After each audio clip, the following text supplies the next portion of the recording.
Assalamu alaikum and welcome back. Today we are having lecture number 11. In this lecture we are going to discuss the remaining part of the problems on system properties. The last one, that is some one or two problems on linear or non-linear systems, right? The second or the most part of this lecture will consist of new topic, a new chapter that is based on linear time invariant systems, or simply LTI systems. So let's start. Okay, so we are given a system here, and we have to find whether it's memoryless or it has memory, right? So if you look at the given equation, you can tell that output y of n equals to product of x of n times the x of n minus 2. So if you look at the second one, that is x of n minus 2, so that means the output depends on not only the current value of the input, but it also depends on the past value, right? That is 2 units. So that means this system basically has memory, and memory is of 2 units. Okay, so we can say yes, this system is system with memory, right? You understand, from memory we say if the present output depends on past or future values of the input, in that case it has memory. So here we have a system whose output depends on the past value of the input signal, right? So this system has memory. The another question is in part B. We are asked to find the output of the system when the input is a times impulse of n, where a is any real or complex number, right? So for the output, we can just find, because we are given the input, so output equals to input, which is a into impulse of n, and times a into impulse of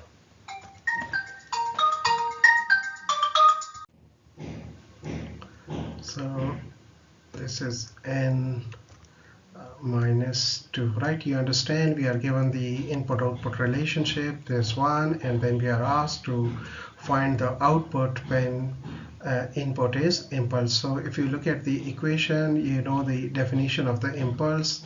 If you recall that impulse equals to, right, I write here that impulse of n equals to, you understand, this will be equal to 1 when n is not equal to when n equals to 0, right?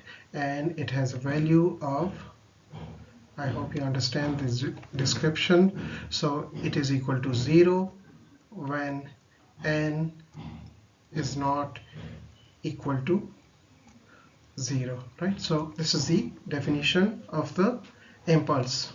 Okay, so if we look at the second term is the shifted impulse. So you understand, this shows 2 units shift, right? So that means for the second term we can write impulse of n minus 2. This will be equal to 1, and when it will be equal to 1, it will be equal to 1 when n this equals to 1 when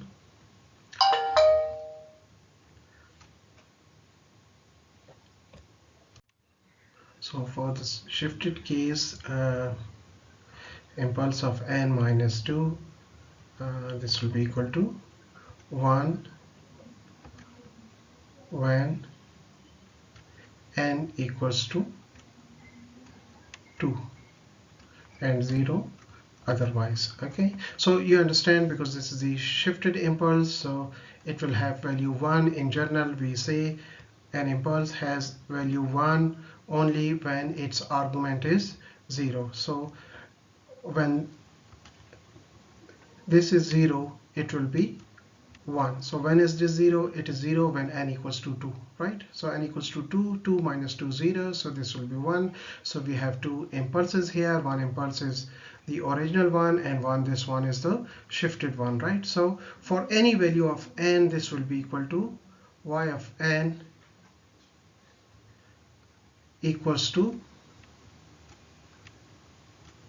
0. Why it is 0? Because if n is 0, okay, so this will be 1, but this second term, this will be 0, right? I rewrite here, for n equals to 0, this term will be 1, right, when n equals to 0, and this term will be 0. Why? Because it's for 0, this argument is not 0. N equals to 0 means 0 minus 2. The argument of this impulse, it will be minus 2. So because the argument is not equal to 0, so this will be 0, right? This term is 0 and this one is 1. So 1 multiplied by anything, it will result into 0. So that means it will be, y of n will be always 0, right? For example, at n equals to 2, this part will become 1. This, for n equals to 2, this will be 1, but this will be 0. Why? Because at 2, impulse of 2 equals to 0. So for all the values, right, for all the values of n, output equals to 0. So that means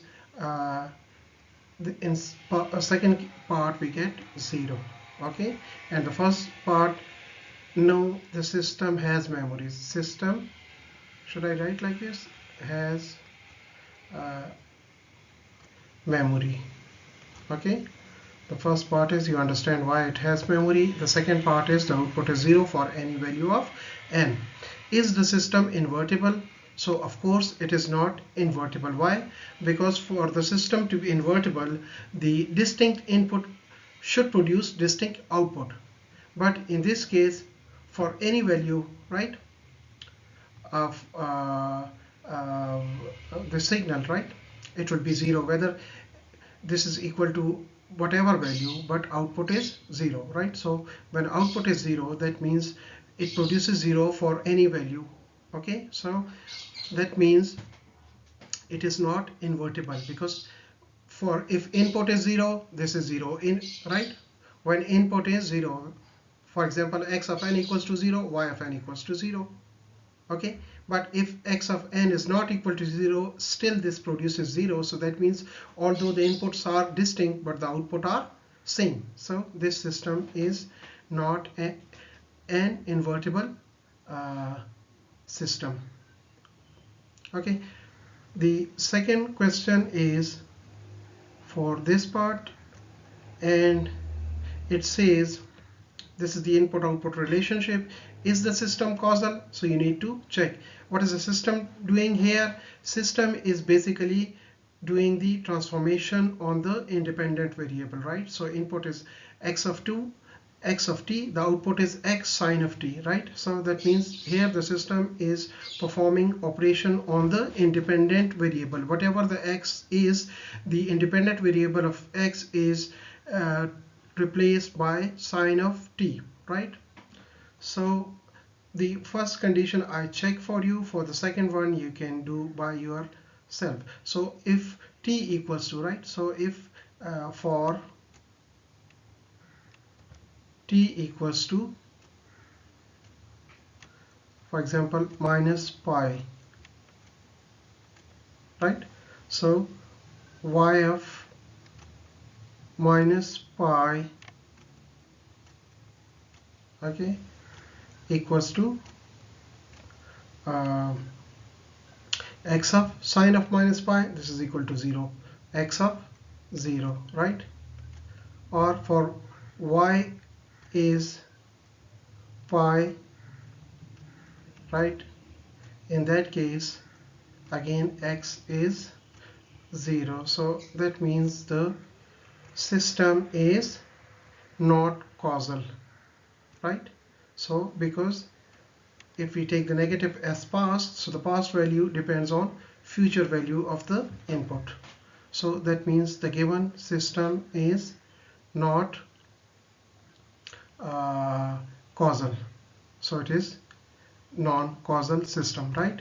For the second part, is the system linear? So I hope you understand. You can take use the formula, right? You give it x1 of t and you find what is y of t, then you give it x2 of t and see what is y2 of t, and then you scale them and sum them and then find the answer. If the answers you find in the first step is equal to, that means if the answer you find are the equal to the outputs of the individual and their scale version, right? So it will be linear. If this is not the case, right, you understand, for linearity check, you check whether the system holds the property of the scaling, and if it holds the property of scaling, then you also check for the second property, which is superposition. So you check those properties, either superposition first and then the scaling, or scaling first and then the superposition, right? So if it holds both the properties, superposition and scaling, then we can say the system is linear. So I think that's all for the systems and their properties. Okay, and from the next slide we start the new topic, that is linear time invariant systems. So we start a new chapter, that is linear time invariant systems. In this chapter we focus on the system description that relate input-output signal, which are both in time domain. So hence we will be dealing the time domain analysis here for LTI systems. Many physical processes can be modeled as linear time invariant systems, and LTI systems can be analyzed in detail mainly due to the superposition property. So it provides insight into their properties and a set of powerful tools that form the core of signal and systems analysis.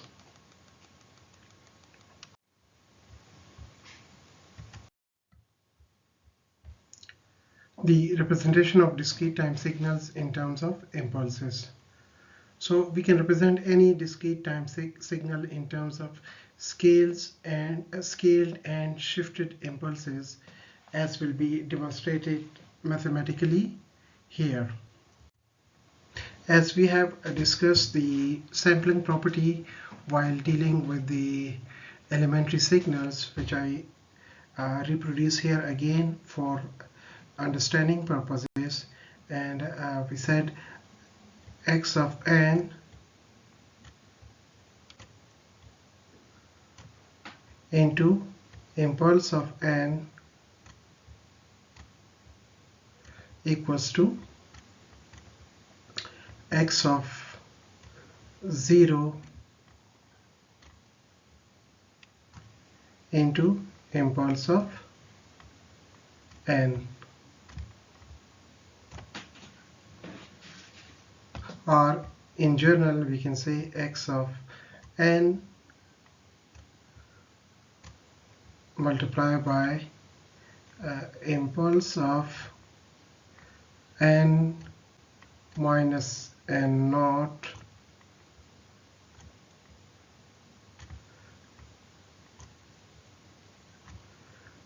equals to x of n naught into impulse of n minus n naught.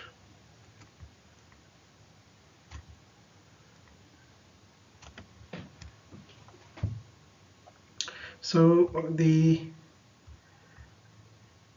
x of 0 above, this shows the scale of the impulse. Here the scale is x n naught, and this n naught shows the shift in time. So for example, we have a discrete time signal, right, and it has the following values, right? So for example, it has a value of 1, right, at 0, 2 at 1, minus 2, okay, at 2, so 0, 1, 2. For example, it just exists for this brief duration, so this is n, and for example it is a value of 3 at minus 1, and for example 1 at minus 4. So we can say that these are basically impulses, right? This one, the values of this signal. So we can say these are the impulses which are shifted and scaled, right? So originally we say that, so for example, this is 2, this is 3, this is value of 4, again this is 2, and for example this has value of minus 2, right? So I can say this one is an impulse, right, with scaling of 2. This one is impulse with scaling of 2 and shifted 1 unit to the right. Similarly, this is, again we can say this is an impulse with scaling of minus 2 and shifted 2 units to the right similarly. So in general, for a signal xn, we can say xn, right, multiply by impulse of n plus 1 equals to x of minus 1, right, into impulse of n plus 1. So that means this signal has a value equal to x of minus 1 for n is equal to minus 1, right, for n equals to minus 1, and 0 when n is not equal to minus 1, right? So similarly for x of right, we can again write for x of n multiply by impulse of n, right? So this is equal to x of 0 impulse of n, right? Similarly for x of n, right, multiply by impulse of n minus 1, this is equal to x of 1 and impulse of minus 1. So that means all these pulses, right, the values of the discrete time signals can be said or can be expressed as scaled and shifted impulses, right? So for a generalized case, we can write x of n equals x of n multiplied by impulse of n plus 1. This is equal to x of minus k for n equals to minus 1. Similarly, this one results into this and this one results into this. So if we generalize this, we can say x of n equals to right, plus x of minus 3 impulse of n plus 3, or x of minus 2 impulse of n plus 2, and x of minus 1 impulse, and so on, right? So that means we can write this in the summation form, that x of n basically equals to summation k running from minus infinity, right, up to plus infinity x of k and impulse of n minus k. So that means here we have expressed discrete time signal in terms of scaled and shifted impulses, right? X of k represents the scale, and n and k represents the shift, right? Similar to what we have here. You understand that if we have a discrete time signal, so it is graphically demonstrated like this. You can graphically plot it like this, and if you look at this one, you can easily say that these are basically impulses, right? So these are impulses. So the amplitude here represents the scale of the impulse, and the position shows its shift. So for example, at this point we can say this is an impulse, but it has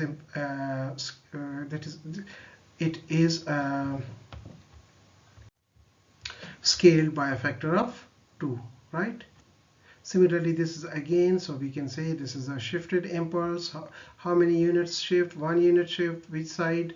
Right side. And what is this value of it? It's 3. So we can say that it is basically 3 into impulse of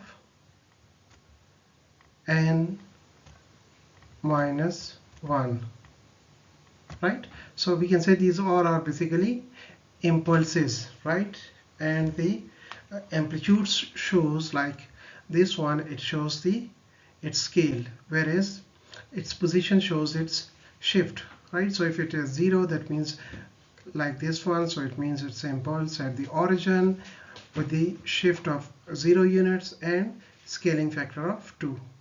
So similarly, for the generalized case, using this sampling property, right, this is the sampling property, right?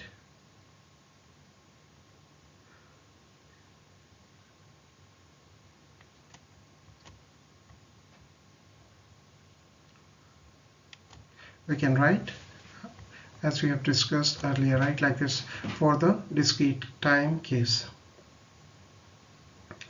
So that's the final expression that we can represent any discrete time signal, time domain signal, in terms of impulses. So in this way, we say that the amplitude is basically the scale, right? So the value of the x of n at particular location is basically scaling of the impulse, and its location is basically shift of the impulse, right? So for example, this is our discrete time signal. So this part, right, this is impulse with scaling of x of 0, and this is at origin. So this second one is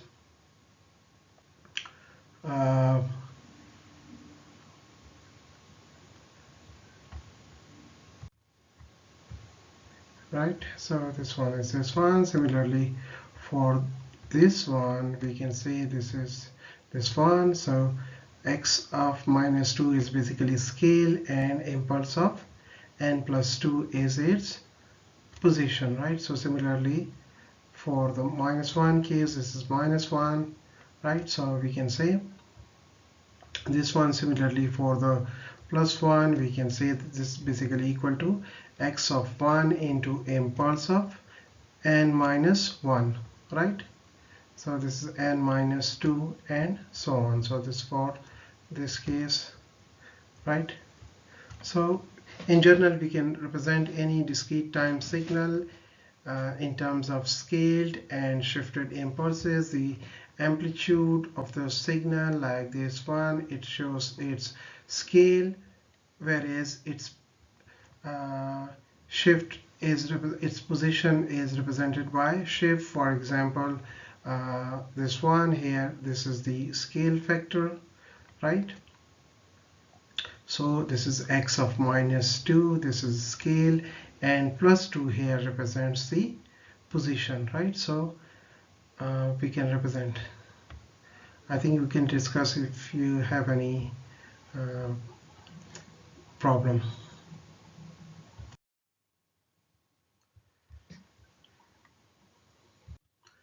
The impulse response is defined as the output of the system when the input is impulse, right? So a system's impulse response completely characterizes the behavior of the LTI systems. Two basic facts: the response of a linear time invariant system will be superposition of the scaled responses of the system to each of these shifted, right? So that is the linearity. And then the response of the time invariant system to the time shifted unit impulses are simply time shifted versions of one another.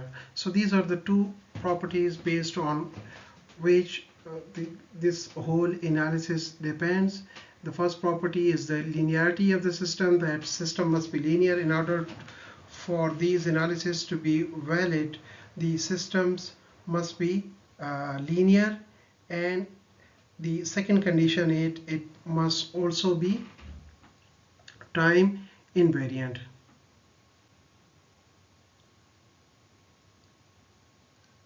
So the convolution sum representation for the discrete time systems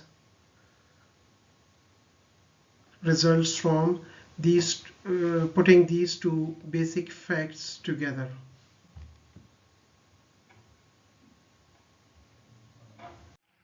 So we are going to calculate the equation for the discrete time convolution sum using the properties that are linearity and the time invariance. So convolution sum or convolution integral, they both are valid for the case when the LTI system, when the systems are linear and time invariant. So for example, we have a system represented by S. Okay, so when we give it input, it produces y right, y of n, because this is the discrete time system. So the simplest input is the impulse, right? So when the input is impulse, the output is called the impulse response. So because we know that the system is linear and it is also time invariant, so any shift in the input will result in the shift in the output, right? So it does not affect whether the response is same, whether the input, right? By shifting the input, we have shift in the output, meaning to say it is a time invariant. Okay, the second property that is used is the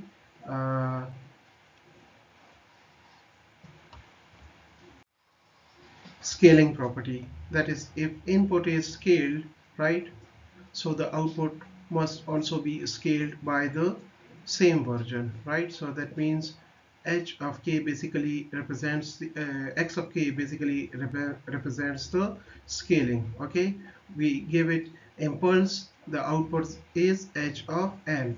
Because the system is time invariant, so shift in input results in shift in output. Also, we say the system is linear, so that means if I scale the input, right, this is your input, if I scale it by some factor of h of k, x of k, the output should also be scaled by the same amount. I hope you understand this. If this is clear to you, then it's very simple to do the uh, convolution sum.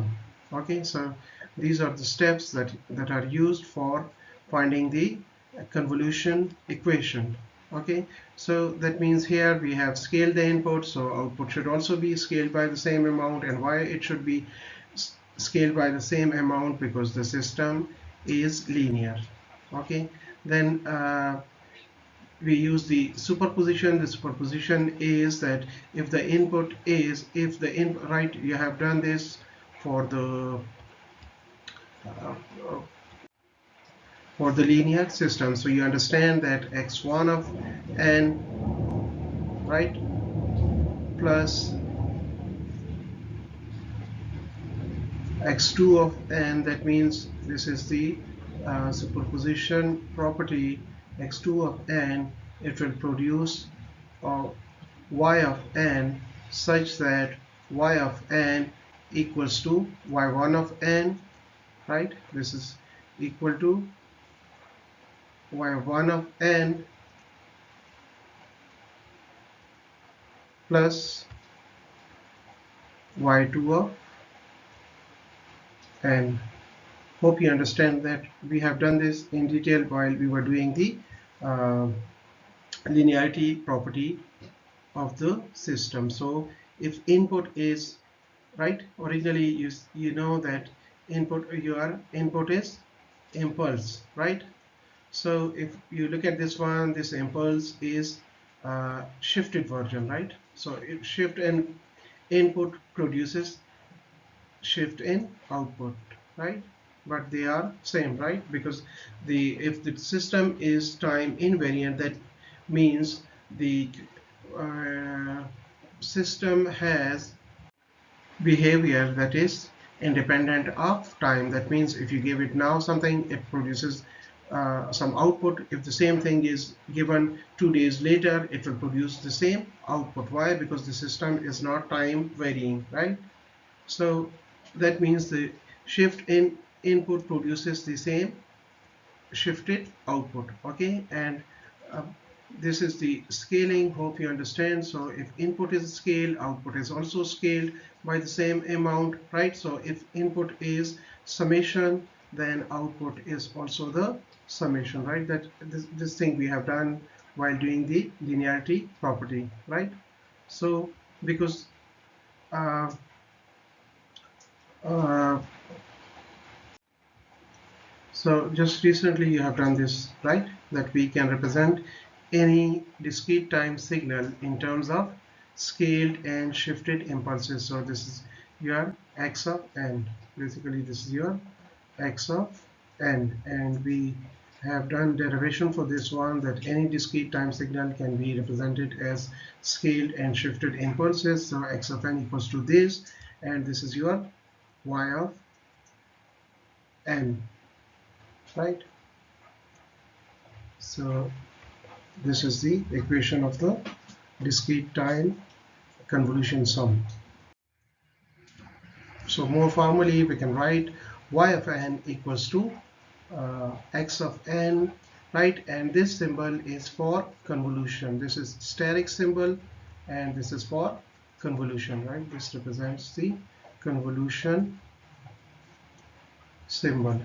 Okay, so because you know convolution is an operation, so just like we have symbols for uh, addition, subtraction, multiplication, so exactly we have a symbol for convolution which is steric, right? So this is y of n, and we know x, this is as we have done on the previous slide, so this is equal to summation k running from minus infinity up to infinity, x of k h of n minus k. Okay, so this is the equation or formula for finding the convolution of the uh, discrete time signal.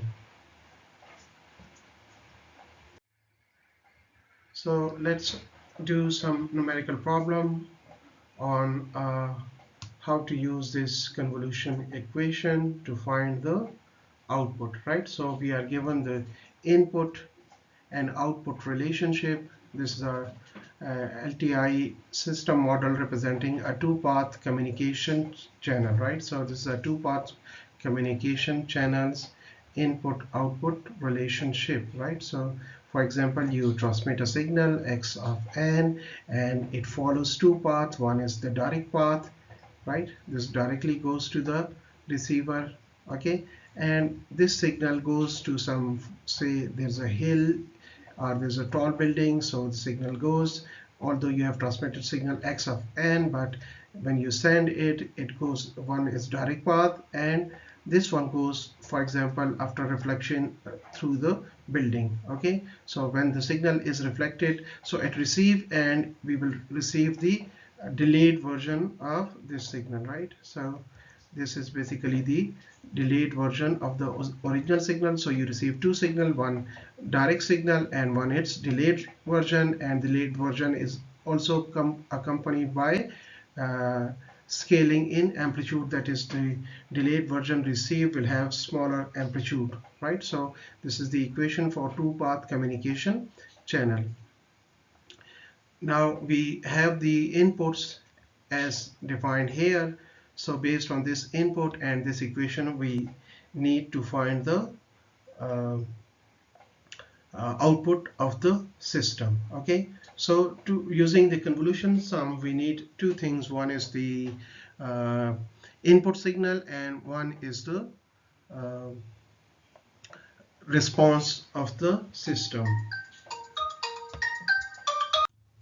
So let's find first the impulse response of the system. So we know impulse response is defined as h of n, that represented as h of n, and it is defined as the output of the system when the input is impulse. So that means I can write this like this, h of n, because now the input is impulse, so impulse of n, right, plus 1 by 2 impulse of n minus 1. Okay, similarly to do this we also need to represent the input signal in terms of scaled and shifted impulses. So input signal, if I plot the signal, it could be something like this, okay? So we have value 2 when n equals 2, so this is 2, and then at n equals to 1 it is 4, so maybe I write it like this, this is 4, okay, this is 2, and then we have that is 0, 1, and 2 it is minus 2, so this is 2, so this is minus 2, and this is 2, okay? So that means this is basically impulse, right? So that means I can write x of n as x of n in terms of scaled and shifted impulses. So at 0 it is 2, so that means I can write 2 into impulse of n, then plus 4, right? So this impulse can be said as the scaled version, scaled and shifted version. So what is the scaling here? It is 4 and shift is plus 1, so I can write impulse of n minus 1. You understand why this is minus 1, because the shift is plus 1 unit, right? So, and minus the second is scaled and shifted, so the scaling factor will be 2 and the impulse is n minus 2.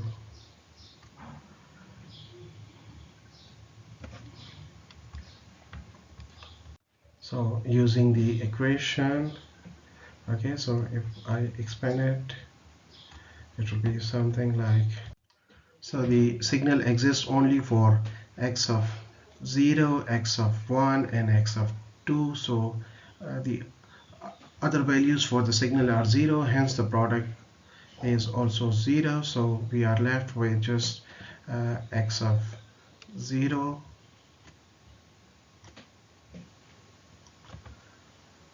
h of n plus x of 1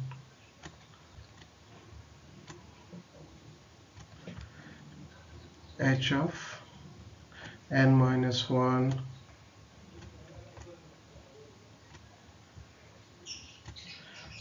plus x of 2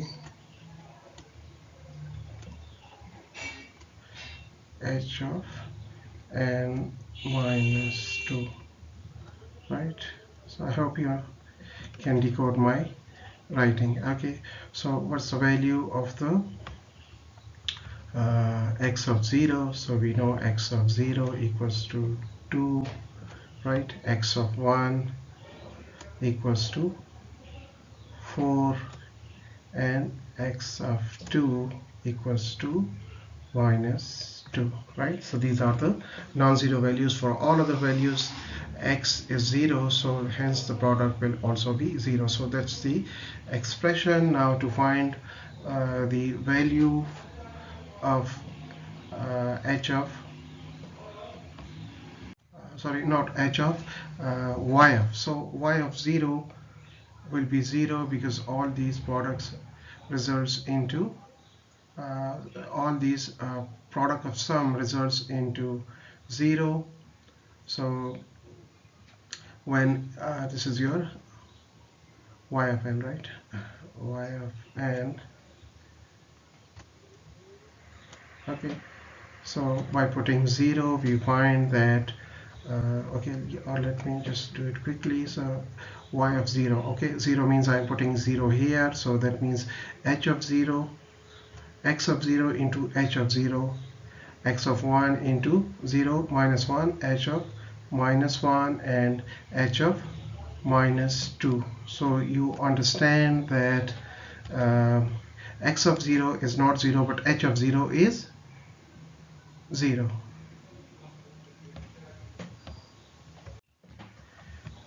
No, h of 0 is not 0. H of 0 basically equals to 1. Okay, or let me plot this thing.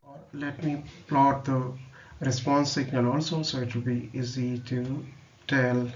Okay, so this is the h of n. Okay, this is h of n and this is n. So that means h of 0 equals to 1 and h of 1 equals to 1 by 2.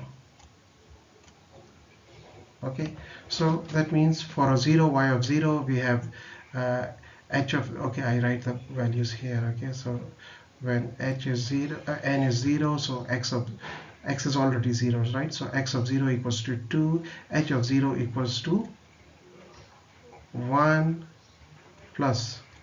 Now this is h of minus 1, so h of minus 1 is here, you understand, this is 0, h of plus 2 is also 0, so h of minus 1 is 0, h of minus 2 is also 0, so you know 4 multiplied by 0 is 0, then again minus 2 multiplied by 0 is 0, so you get okay, let me write here. So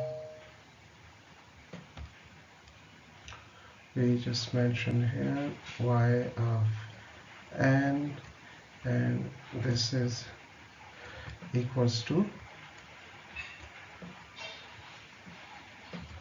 right? So when n is less than 0, right, by putting, okay, so you can do the rest of the calculation. So you understand when n is less than 0, for example n equals to minus 1, in that case h of minus 1 is 0 and h of minus 2 we get here, right? I am just replacing n with minus 1, so you can do it by yourself and you'll find that all the values are 0. So y of n will be 0. For n equals to 0, put 0 in this equation for n, and you will find, right, just corresponding multiplication and summation. So I just write this one, okay, and then this is equal to 0 when n is less than, right, when y equals to 0, this is how much we get. For y equals to 0 we get 2. Okay, so when n equals to 0 we get 2, so I write n equals to 0, right? So the convolution sum is 0 when n is less than 0. It is equal to 2 when n equals to 0. Similarly, for n equals to 1, you replace 1 for n, and you do the summation and product and summation.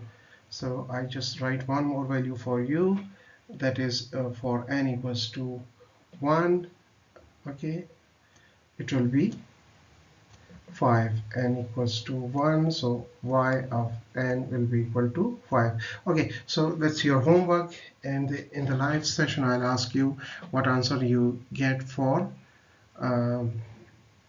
y equals n equals to 2, n equals to 3, n equals to 4, n equals to 5, right? You just need to replace that, and then you check the corresponding values. So I hope you can do it. I'll check it. I'll ask you in the live session.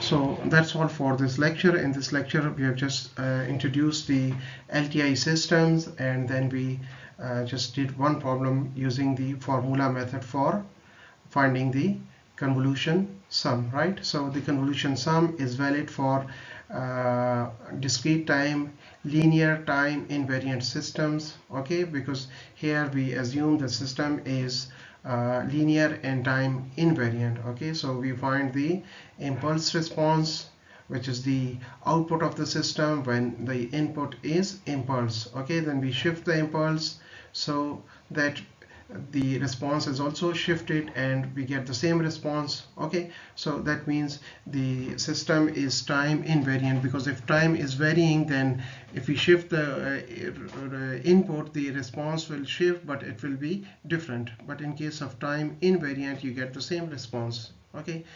And we then represents the we can say that all the discrete time signals can be represented as time scaled and time shifted impulses. So if we know the response for the one, we can find the response for the all, because the systems are linear, right? So hopefully in the not hopefully in the next class we have another formula for finding the convolution, which is graphical method. That's a lengthy one, so that is a preferred one, okay. So see you.